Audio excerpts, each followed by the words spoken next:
حکوومەتی عێراق بەنیازە لە چوارچەوەی نەخشە ڕێگایەکدا بۆ بنیادنانەوە بوژانەوەی ئابووری وڵات بە بڕی 100 ملیار دۆلار وەبەرهێنان لە کەرتەکانی گواستنەوە و کشتوکاڵ و نەوت و زەدا بکات.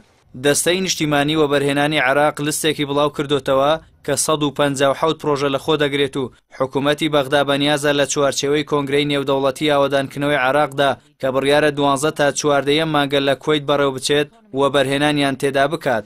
مەزهەر ساڵح ڕاوێژکاری ئابووری سەرۆکوەزیرانی عێراق لەو بارەیەوە ئاشکرای کرد بەشێک لەو پرۆژانە تایبەتن بەو دامەزراوانەی تووشی وێرانکاری بوونەتەوە وەک فڕۆکەخانەی مووسڵ. وتیشی بەشێکی دیکە لە پرۆژەکان بیرۆکەی تازەن و ئامانج لیان پەرەپێدان و دەوڵەمەندکردنی سەرچاوەکانی داهاتن جگە لە نەوت. ئاماژەی بۆ ئۆشکرد تێچووی ئەو 157 پرۆژەیە نزیکەی 100 ملیار دۆلارە و بۆ هەردوو بواری ئاوادانکردنەوەی عێراق و دامەزراندنی پرۆژەی تازە بەکاردەهێنرێت.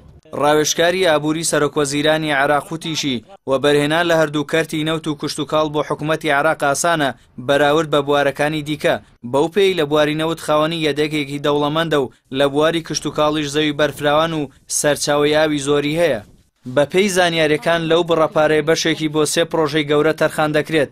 کێشێک لە پرۆژەکان هێڵ یاسینی نێوان بەغدا و بەسڕەیە کە درێژەکەی 500 کیلۆمەترە و بڕی 13 ملیار و 700 میلیۆن دۆلاری تێدەچێت. هاوکات هێڵ یاسینی نێوان بەغدا و مووسڵە کە 8 ملیار و 650 میلیۆن دۆلار بڕی تێچوونەکەیەتی. ئەمە جگە لە پرۆژەی میترۆ لە بەغدادی پایتەخت کە بڕی 8 ملیار دۆلاری تێدەچێت.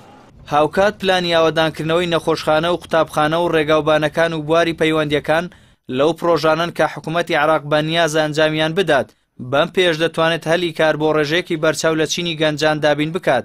لەلایەکی دیکەوە بەرپرسانی ئەمریکا دەڵێن حکوومەتی ئەمریکا لە ڕووی داراییەوە هاوکاری عێراق ناکات لە کۆنگرەکەی کوێت بەڵکو لە ڕێگەی کەرتی تایبەت و هاندانی وڵاتانی کەنداوی عەرەبیەوە هاوکاری عێراق دەکات.